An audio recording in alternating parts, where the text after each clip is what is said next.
Hello and welcome to another episode of Speed Mentorship. My name is Matt Mackler, your host.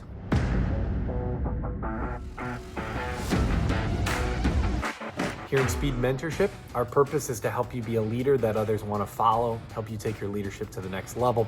We're going to do that by interviewing top performers who are world-class at what they do. We're going to ask them tough and challenging questions to see what sets them apart and makes them successful. We know your time is valuable. We're going to keep each episode to 15 to 30 minutes and make sure it's action-packed, full of rich content. We want to make sure that we're adding value to you. And if this is something that you do find value in, make sure you hit that like and subscribe button. That would help us out tremendously. And without further ado, let's dive into today's episode. And with that, we're going to get started with today's guest, Kim Davis. Thanks for joining us. Thank you, Matt. I appreciate the invitation to participate in your podcast. Yeah. First question's about my background. Yeah. And I'm one of those people that have spent half of my life in corporate America and the other half of my life as an entrepreneur. I'm not originally from the Toledo market. Actually, I grew up in the Chicagoland area, but I've spent the vast majority of my professional career here in Toledo. I started my career as an engineer at GTE. What's ironic about that, both my master's and undergraduate degree are in business, but a minor in math. And then my last corporate position was at United Technologies, where I was a corporate director of human resources for their automotive group, had responsibility for over 60 plant locations.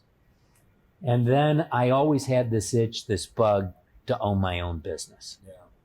And so I left corporate America to come to the other side of the desk. I became a serial entrepreneur. I've started and sold 3 businesses at the end of the day. The first business was AIM Executive. AIM had 28 office locations. It was the 4th largest career transition business, the 10th largest recruiting firm, and the 15th largest retained search firm. And I'm proud to say we were also an Inc. 500 company, one of the fastest growing privately held companies in America. Another proud point is we were the first recruiting firm to be ISO 9001 registered and Ford Motor Company Q1 certified. I helped sell that business to a $2 billion recruitment firm out of Fort Lauderdale by the name of Spheria. My second company was Talent Track. And I might add, all of the 3 businesses were headquartered here in Toledo. Talent Track was a recruitment firm that's focused on high volume hiring for Fortune 500 companies like Owens, Illinois, Owens Corning, HCR Manor Care, Morgan Stanley, and a number of others. In 5 short years, we became the 5th top 5 provider of RPO services, recruitment process outsourcing services. And I then sold that business to Adecco, the world's largest staffing company with $32 billion in sales, headquartered in Zurich. And then my last company that I started was Dream Jobs, again, a recruitment process outsourcing firm. That particular company focused on mid-market to small companies. One of our clients that people here would know would be Libby. And again, volume hiring was less than the other.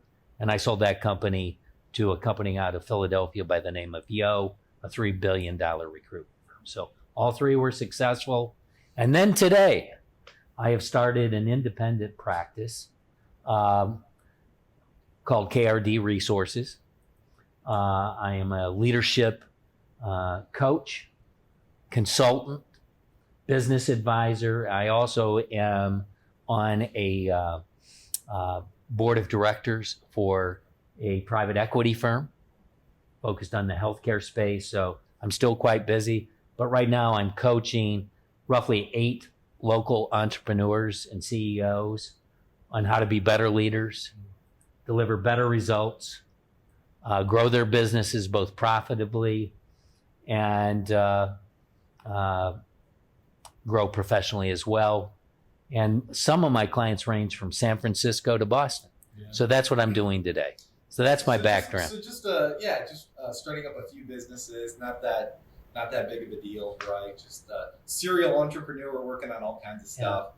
And well, I just want to say I've learned a lot from you in your leadership. We've had a chance to, work on business coaching and man, I always enjoy our time together and have learned a tremendous amount from your leadership. Somebody who's accomplished all of the different stuff that you've done, I think what it would be fascinating for us to, dive into a little bit is what does your daily habits and routines look like? Because that's a big part of that separates, somebody who's just kind of casually walking through their day as opposed to somebody who's very intentional about what that is. Yeah. First, to start with, in starting any business or being successful in corporate America, you don't do it alone, as you well know. You surround yourself with great people. Yeah. This life for me today is a bit different because now I'm an individual contributor. I don't have an army working for me doing some of the work.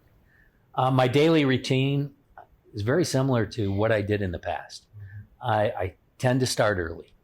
I start my day at 7 o'clock in the morning. I always have a cup of coffee to start my day. I go to my office right away. Obviously, I check my email. I look at my schedule. I work my daily plan to the timeline that I've set. I watch actually the national news. I check the internet, especially LinkedIn. I check to see what's happening in the stock market for that particular day, what the forecast is. But I work the plan, and then about 9 o'clock in the morning, I take a break and have breakfast, believe it or not. So I work the schedule and I stay committed to the plan for that day. Yeah, that's good. That's good. And what would you say are some of your top most successful habits that you've incorporated in your life? Something that just, has been a huge differentiator that's continued to help you be successful at what you do. Yeah, I mean, we talk about work-life balance. I don't think I do that very well, but some habits that I've built into my day, I try to work out every day. I try to eat healthy. I try to read as much as possible. I listen to podcasts. The other things that I do in terms of is maintain a positive attitude. I believe in working hard and working smart. I remain humble.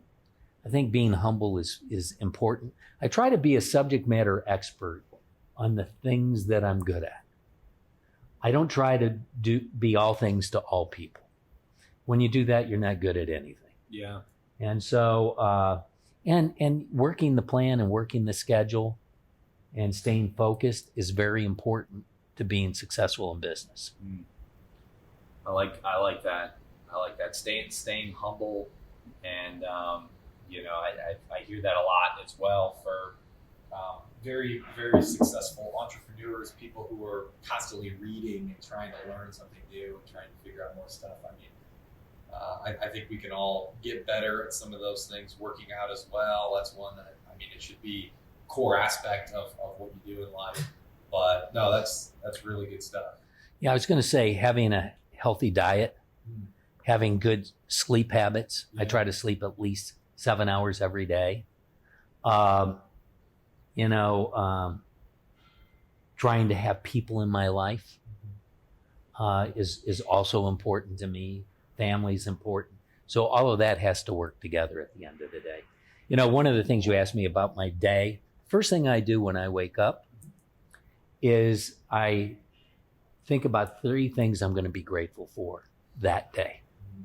What are the 3 things that I'm going to be grateful for today? For example, being on your blog is one of the things I'm grateful for. Yeah. And then at the end of the day, when I get ready to go to bed, I think of 3 things that I was actually grateful for that day as well. And it makes you like yourself better. Very cool. Very cool. That's awesome. And so obviously, I think finding those successful habits, continuing to be disciplined and implement those every day is important.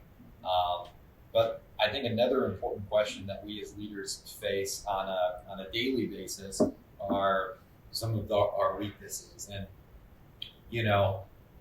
my question for you is, we all have weaknesses, and it doesn't matter so much what the weakness is.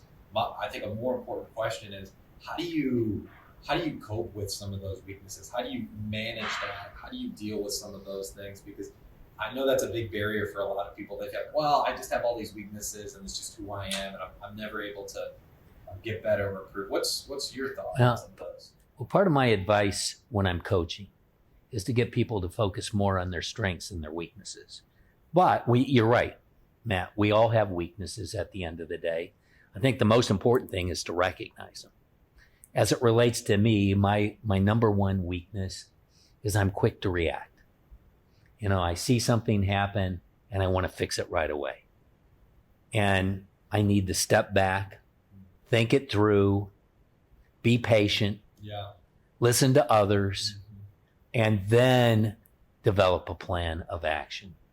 And so being aware of it is extremely important. As it's happening, I have to remind myself not to act too quickly, to process and digest, be disciplined about it. And then at the end of the day, I evaluate it. My other weakness, and I know this to be a weakness, and it's not just limited to work, it enters all aspects of my life, is listening. I can easily get distracted. What'd you say? Exactly. I can easily get distracted. I can zone people out. I only hear what I want to hear. And again, I have to practice at that too by staying focused, eliminate as many distractions as possible. But I know that happens with me, and I have to, as it's occurring, I have to wake myself up to the fact that it's occurring. So it seems like you have a level of introspection, that you are aware of these different weaknesses, and you kind of put different triggers or things in place to help remind you that you need to kind of jolt yourself out of that state. I do, but it doesn't eliminate the problem. It improves the setting. Yeah. I just have to constantly work at it. And I know it happens. And when I'm zoning somebody out, people will say, Kim, are you present or not? Mm-hmm. So I know that it occurs. Yeah. And the fact of the matter is, though, even when I zone people out, I'm still listening, because I can repeat back almost everything they said. I'm sure it drives your wife crazy. It does. It does. Yeah, that's good. That's very solid. And you mentioned, being a continuous learner and reader all the time. Obviously, in leadership, you're always learning new things. You're always challenging yourself. What are some things today from a learning perspective or a challenge perspective that you're continuing to try and improve or get better with? Yeah. I would say you're absolutely correct. We all need to learn and improve. And new things I'm learning today is how to work in this virtual environment. I'm from the old school. Everybody goes to a facility. Everybody goes to an office. You work out of an office. Yeah. You're surrounded by team members. Yep. You have a great day. In this world, it's different. And quite frankly, this world's not going away. Yeah. We're going to be more and more dependent on a virtual environment. There's going to be less and less need for brick and mortar, unless you're in a manufacturing company like yourself. And so I've had to learn how to be effective with Zoom meetings, for example. Sure. How to motivate others via conference calls. And so it's a new how to be effective working from a home office. Those are new traits for me, something I have to work at. And quite frankly, that's a skill that I'm constantly trying to develop. That's good. And same thing from a challenge aspect. I mean, where would you say you're most challenged in life right now?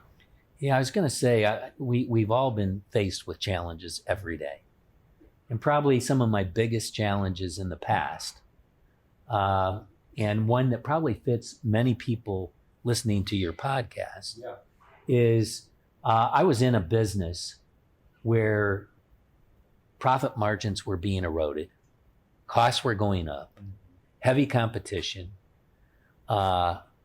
pricing was compressed, and we had to think about what we were going to do. And we did that over about an 18-month period as a leadership team. Yeah. We introduced artificial intelligence and machine learning. And in both cases, we were able to reduce costs, improve operating efficiency, not eliminate, but reduce human intervention in the delivery model, which was the most costly component. Yeah. The end result was, without raising prices, margins went back up. We delivered a better product. It was more scalable, it was more predictable, and more repeatable. So that's one example of a challenge. Another challenge for me was thinking about leaving corporate America, where I had good pay, actually great pay, good bonuses, all the perks, company car, country club membership. And suddenly I'm thinking, I'm going to give all of that up to take a calculated risk to start a business. Something I've never done before. I grew up from very humble beginnings. I grew up in a very low income family. But I knew if I didn't do it then, I'd never do it. And so I made the plunge. I took on the challenge. I had good success where I was recognized as an Ernst & Young Entrepreneur of the Year award winner for the Midwest region. I'm also in the Hall of Fame for entrepreneurial and business excellence. But I only bring that up because my corporate experience made all of that successful. It made it happen. So, I try to apply those same principles to my day-to-day life because I have challenges every day.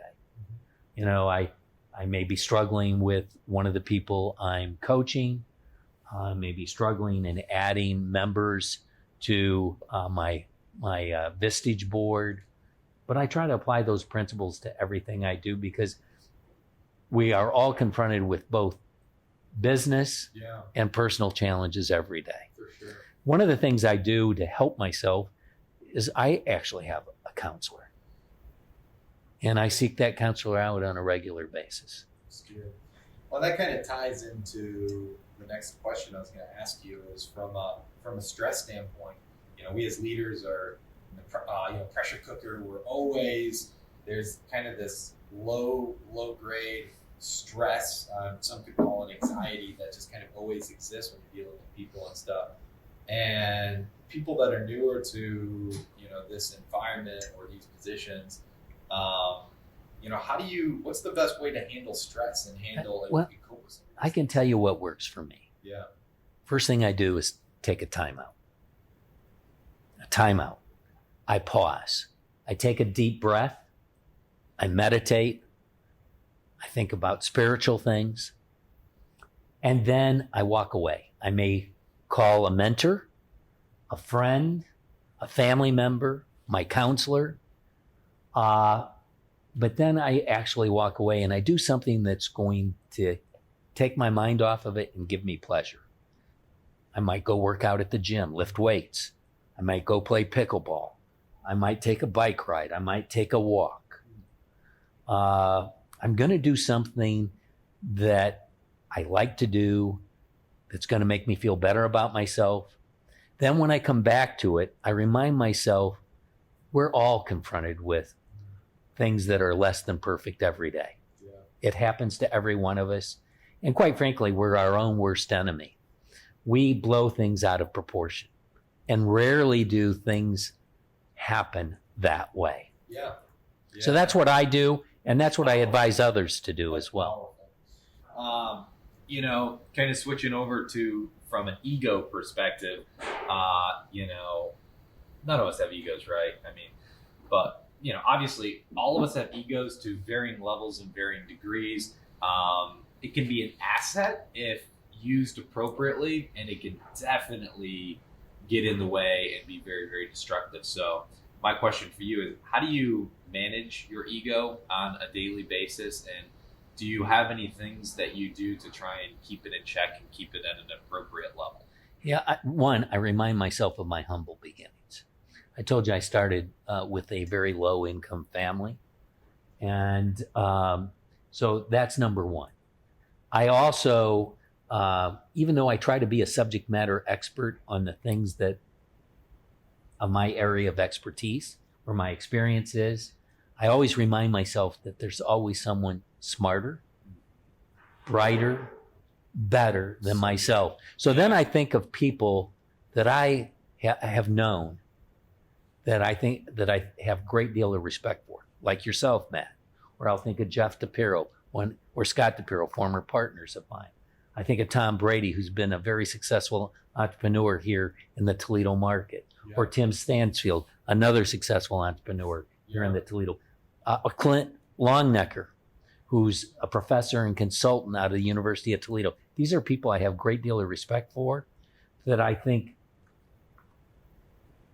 in many ways are better than myself. And that keeps me focused and humble, knowing that I can always improve, I can always get better, that you know, you can't be complacent. Too many people think, oh, I'm the industry leader, I'm the thought leader, I don't have to do anything to maintain that position. Yeah. That's not correct. Yeah. The world will pass you by quickly at the end of the day. So I don't know if that answers your questions or help. That does. I just have a follow-up to it as well is, you know, what happens if you start to see your ego start to expand or kind of get out of check a little bit, or start to really take over, I would say, in unhealthy ways? I mean, well, it can happen, and it happens to all of us. Yeah, we think we're better than we actually are. Absolutely. And then something happens to put you back into reality. A competitor starts to pass you by. You miss a business opportunity at the end of the day that you shouldn't have lost. You try to hire a great person and you lose them to someone else. Yeah. You have issues at home. I mean, things bring you back to reality. Which is interesting to think about, because I'm thinking about young leaders right now that maybe have a chip on their shoulder or have an unhealthy amount of ego. And what you're saying is, over the long haul, they more likely than not will get humbled at certain points in their life to kind of chip off some of those edges. Or so, Matt, obviously you can see I'm not a young person, but I was one. And quite frankly, I don't think the youth today is that different than when I was their age 40, 50 years ago. We all want instant gratification. It does not exist. Yeah. It doesn't. You run this business. But let me tell you, it's grown under your tutelage and leadership. That didn't happen on its own. Sure. It happened by you investing, putting in the time, the effort, learning from others, surrounding yourself with great people, etc. So I tell young people in this world, they need to invest in themselves. Yeah. Get the experience, gain the knowledge, develop themselves, work hard, work smart. Don't think that it's just going to come to you by sitting back, waiting for it to happen. Because the world will pass you by. True. Yeah, that's really good. Really, really good. Which kind of takes us to, we got 2 questions left. The second to last question is something that's meant a lot to me over these past couple years, and it has to do with kind of a mantra. And are there mantras, things that you tell yourself on a regular basis, or things that you added recently that kind of shape your mental talk or your self-talk? Yeah, not just for myself. When I'm coaching others, whether it's an entrepreneur, a CEO, or a young person, I actually have 3 mantras. One is to be happy. Life is short. Live for today, not tomorrow. My mom lived to be 98 years old. And I can tell you her life went like that. So too many people are focused on tomorrow. They need to be focused on today. The second mantra is no one has to be a victim. No one has to be a victim. My mother-in-law has a phrase, that has resonated with me throughout my career. Jesus saves, Moses invests. The best things in life are not free. They come at a price. They come at a personal sacrifice, meaning you have to do the work. You have choices in this world. Either allow life to control you or you choose to control it. Yeah. I've always chosen the latter. And then the last one that I preach to myself, but I also preach to my colleagues and other leaders in the community is be selfish.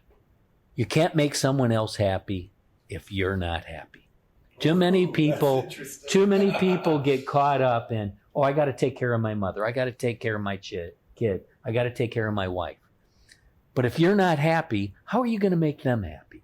You have to be a bit selfish, make yourself happy first. Then you can do a lot of great things with other people. Oh, man. I'm sure that's going to resonate with quite a lot of people right there. I don't know, but those are my 3 mantras. And quite frankly, throughout my career, throughout the businesses I've owned, throughout corporate America, I have sent that message to everybody all the time. That's really good. And then just to close out kind of this first episode is advice that you would have for the next generation. Yeah, well, it's what I said before. Invest in yourself. Yeah. Develop yourself. Be a sponge. Yeah. Try to absorb as much as possible. Try to have mentors. Try to get engaged in peer groups. But you need to develop yourself. You need to invest the time, the energy. Take courses, get degrees, whatever, certifications. But try to develop yourself and at the same time, try to be a good person. That's good. Very good. Thanks, Kim, for your leadership and wisdom. Very much appreciate it. Hey, I appreciate the ability to participate. Absolutely. Thank you. Well, hope you enjoyed today's episode. If you'd like to leave us some feedback, drop us a line on the comments section. If you did enjoy today's content, make sure you hit that like and subscribe button. And with that, I look forward to learning with you in the next episode.